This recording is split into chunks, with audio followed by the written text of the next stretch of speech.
I will be covering points on how to replicate a logo, how to firm up fondant, what is the medium to stick fondant together, and how to write on fondant. Hey friends, if you are a fondant enthusiast and a beginner, then this series can be helpful to you as I'll be sharing information, tips and problem solution all related to fondant.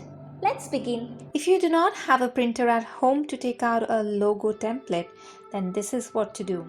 Tracing from laptop or even from a phone if the requirement of the logo is small.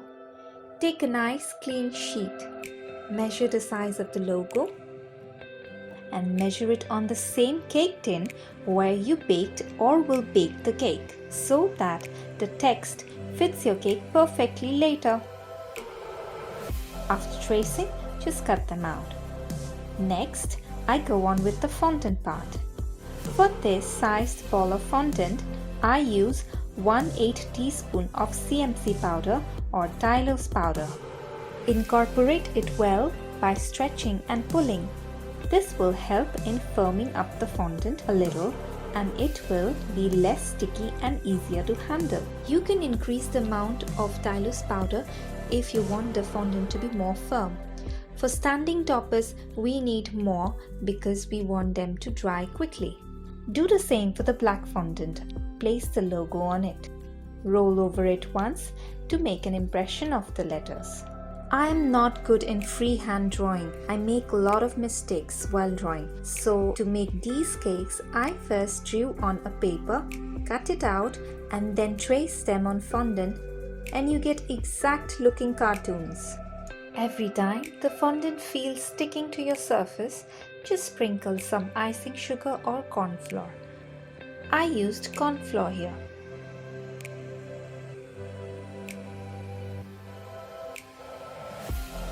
Because this logo will be placed flat on the cake, so just applying water to it works as a glue. But for making figurines and flowers, glue is necessary.